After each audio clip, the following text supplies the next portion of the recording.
Papua New Guinea, and welcome to a brand new episode of Business PNG. Now tonight in the show, it's all about APEC, from preparedness to security, as we sit down and have a discussion with APEC PNG Ambassador, Mr. Ivan Pomaleu. The Asia-Pacific today represents the most dynamic region of the global economy. Founded at the time when economic globalisation was thriving, APEC has become the most important economic cooperation mechanism in the region. For a long time, APEC member economies have honoured the spirit of community by seeking growth from both trade and investment liberalisation and economic and technical cooperation, while holding to the principle of voluntary participation and consensus through consultation. And this year is no different. Papua New Guinea will host the meetings for the first time this year after being a member economy for a little over 20 years. The APEC Economic Leaders Week in November will be the first time the country will host multiple world leaders all at once. The meeting being held currently in Port Moresby is the first senior officials meeting. SOM1, as it is more commonly known, is the first of the 4 SOM cluster meetings, which will be policy-focused, finding solutions to corporately develop the 21 member economies. At peak, we'll be running something like 8 meetings per day, and normally we try to, it's not just us, but the typical hosting arrangement is such that they congregate most of the meetings in the first 10 days of the meeting cluster, and then it tapers off into just one meeting, that being the senior officials meeting right at the end. And in our case, it would be the 8th and the 9th of March. Thereafter, there will be a field visit to Goroka. So that's typically the largest of the senior officials meeting clusters. This is when we come in and approve the work programs for the year, and that means that we go through and look at how the different working groups and committees are responding to our policy focus, the matters that we discussed in December, so they've had a bit of a feel as to what we intend to deploy for the year. And senior officials meeting 1, or SOM1 as we would call it, is when we come in and talk about how they would respond to our policy theme and priorities. Port Moresby has seen a facelift in recent years in preparation for the meetings. The once famous Ella Beach precinct is now unrecognizable, as most of the beach has been remodeled and the beachfront reclaimed to complement the nearly completed APEC House. The ring road that connects one side of town and ends right after APEC House has long been completed and was opened for public use last year. We are comforted by the fact that we've gone through enormous details of identifying the room requirements, the way we could manage the movement of personnel. We've got our transportation teams really mapping out how delegates can be moved from one location to the next. We've got all our side events mapped out. We know exactly what meetings are going to run, when, using what room and which hotel, and that gives us the basic data to plan security, to plan movement of support staff, documentation, to plan out security arrangements, and the security teams will tell you of a 4-tiered security arrangement, the static arrangements right at the meeting venues, and then the out pressings, and then you go national in terms of intelligence gathering and those sorts of things. So we have focused on the key details that are important for hosting. Despite preparations and anticipation of the meetings, critics remain skeptical about the country's role in hosting such a big event, criticism surrounding the millions of public monies used.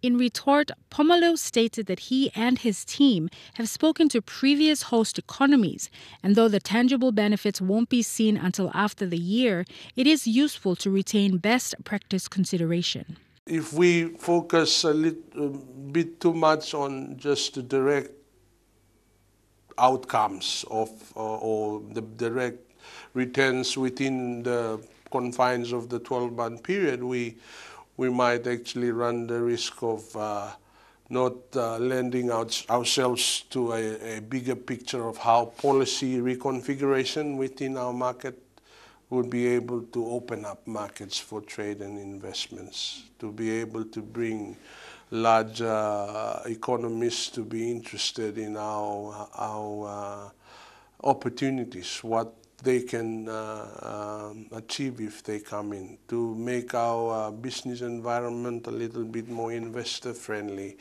And if you stretch those types of benefits over the course of a longer period, that can make a lot more sense to us.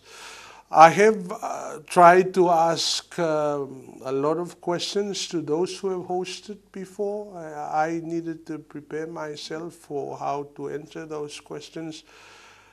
The enormity of data gathering, for instance, that is required to answer that question, even the big economies have not been able to do. I mean, seriously, I've asked the questions. There's no data that exists within the APEC system that points to the experiences of past hosts about the benefits. But collectively, they've seen policy reconfigurations within the systems that have allowed businesses to flourish a little bit better. They have seen policy changes in gender, for instance, that have worked wonders for the women folk, for the disenfranchised within their governments and their countries.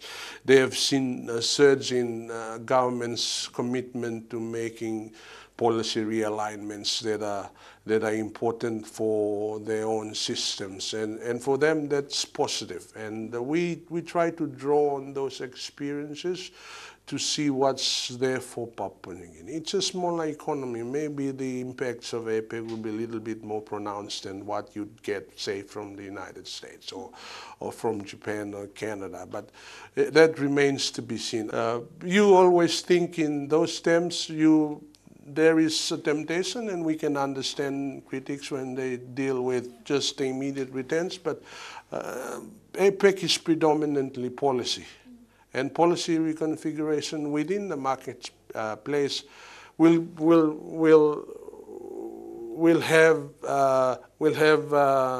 returns that should really, and to be fair, that must be stretched over time, not immediate. I'm Mian Jarari in Manila, and you're watching Business PNG.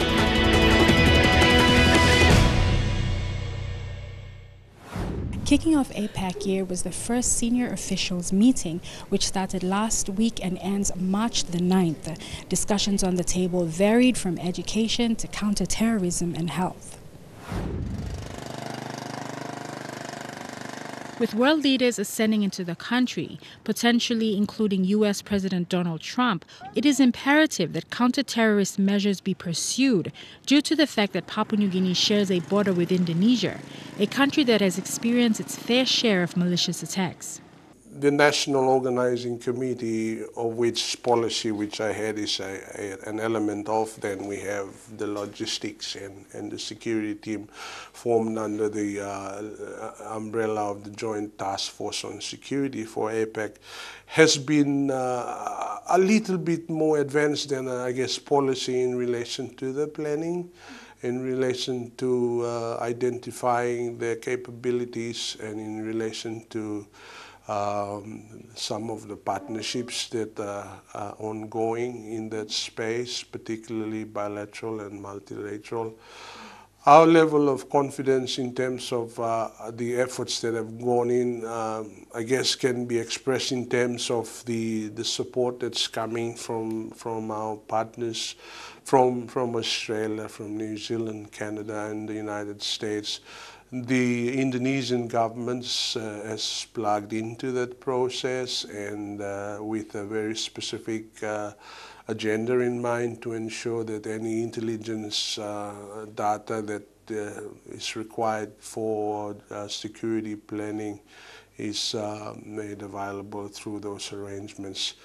And that's given not just the organizing committee the comfort that it needs, but I think in terms of our continuous assurances and bilaterals with our fellow economies, that's an important part of the information that we have shared and are continuing to share to dispel any concerns that may arise with respect to security generally and any specific issues pertaining to high-level terrorism.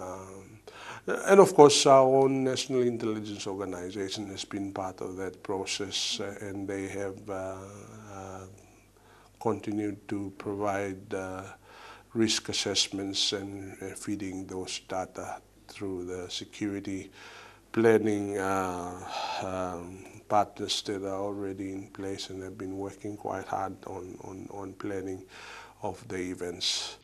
Keeping with the theme of APEC 2018, harnessing inclusive opportunities, embracing the digital future, the country's business community and the PNG APEC Business Advisory Council aims to improve how the world sees Papua New Guinea, including improving the country's ranking of 109 on the World Bank's Ease of Doing Business list, a ranking that APEC Chair for 2018 David Toa believes can definitely be improved. Our membership of APEC gives us the opportunity to dialogue with 20 other economies in a group that makes up to 50% of the world's gross domestic product. So it's a very powerful, very successful group. The underlying principle of APEC is free trade and globalisation. And as I said at a meeting with the business community last week, there's compelling evidence to suggest that many people in a number of economies, a number of APEC economies, have been dragged out of poverty as the result of positive interaction within APEC. And so really, that's the big game for Papua New Guinea. Hosting APEC this year gives us the opportunity to get the region's attention, to get the globe's attention on Papua New Guinea. It's our opportunity to sort out for ourselves what our priorities should be. And you can name them, you read about them all the time. It's our women, it's our MSMEs, it's education, it's inclusivity. All of those things are very central to the ABAC theme in 2018. There's a specifically new agenda item, and that's digitisation and innovation. And it's understanding that, embracing it, so that our people can get opportunities, for example, to take MSE business outside of our borders and create some relationships beyond our borders and opportunities beyond our borders. So the challenge for Papua New Guinea really is for all of the stakeholders, whether it's government, whether it's private sector, whether it's individual citizens, and understand where we want to go, set our priorities. When we've got the rest of the world looking in and saying, what can I do for Papua New Guinea? Present an environment that welcomes them, welcomes their investment, welcomes their capital, welcomes their expertise. On his part, APEC PNG Ambassador Ivan Pomaleu has stated that during the course of the year, Papua New Guinea will be in the international spotlight because of APEC, and the onus will be on the country to capitalize. Our government's hosting this massive program. It's important that we support it. It's important that the community supports it. There are enormous benefits that could come out of it, whether it's in image building, whether it's in branding, whether it's in actual opportunities that could come off discussions. Throughout the year, business people will have an opportunity to see the different opportunities that are coming off discussions and visits, and it's important that we capitalize on those opportunities too. Papua New Guinea's hosting of the 2018 APEC meetings presents an unprecedented opportunity to showcase the country as a vibrant and attractive investment destination.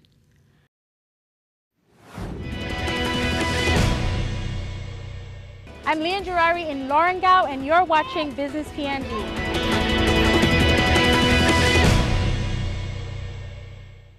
And now we feature some news bites from this week.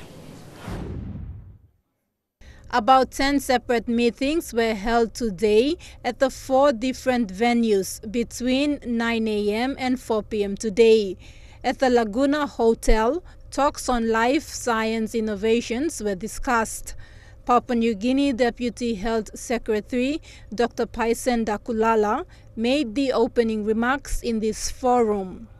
At the Stanley Hotel, participants in each working group continued discussions on human rights development in education and counter-terrorism in APEC member countries. Yesterday, the Electronic Commerce Steering Working Group discussed the benefits that come with online purchasing. ECSG Chair says much of the discussions focused on the confidentiality between a buyer and the supplier. The group is aiming to create a framework that will protect the exchange of information when customers engage in e-commerce. PNG citizens should be able to benefit from greater trust in other countries and their laws protecting the information when it goes to that country. So, for example, if you buy from a merchant in Australia, Australian law will protect your personal information in Australia. What we're doing is also something broader than that in trying to encourage a common approach, a common standard in the region. Recommendation from all these discussions will be brought forward to the first senior officials meeting from March 7th to March the 9th. The two-day meeting involved discussions on how to better prepare for natural disasters. The working group identified early warning signs and early evacuation plans as two best approaches locals can take should a natural disaster occur. Thing of this year, early warning system. I think this year we not just emphasize the message itself, but about how to collect information, how to disseminate information, how to make the best use of information. During the discussions, the United States shared its experience when it was hit by a bushfire in 2017 and an hurricane in 2018. We all know in the 94 volcanic eruptions in Rabaul, early warning and preparation and planning was the key towards evacuation of the people in Rabaul, even though 5 lives were lost. And as we all know, in last month's Kadawo eruptions in East Sepik province, if it wasn't for the local knowledge that the villagers had, they self-evacuated a day before the eruption. Papua New Guinea has experienced 3 natural disasters in the last 2 months. The latest is the earthquake, which occurred at 3:44 a.m. yesterday, which affected 5 provinces, 4 in the Highlands region. Idea now, or the focus now, is to reduce the effects of disaster and to improve the resilience of our community. And as you can see, the Kadawa. For Papua New Guinea, the challenge is to come up with better approaches on how to minimize damages that may be caused by natural disasters. Day 6 of APEC Someone meetings at Stanley Hotel began with a workshop on information sharing of best practices on the merger control regime used by APEC economies. This workshop, the agenda is merger control regime in Papua New Guinea. As we all are aware, the ICCC is the competition watchdog of our country. And we've had the provision in the ICCC legislation that allowed for non-voluntary provision. And that provision has allowed many of the companies are now becoming private monopolies in the likes of some of these countries companies that we experience in this country. Independent Consumer and Competition Commission CEO Paulus Ein said what PNG hopes to get from these workshops is a provision to monitor large companies who can buy off competition and have their acquisitions monitored by ICCC.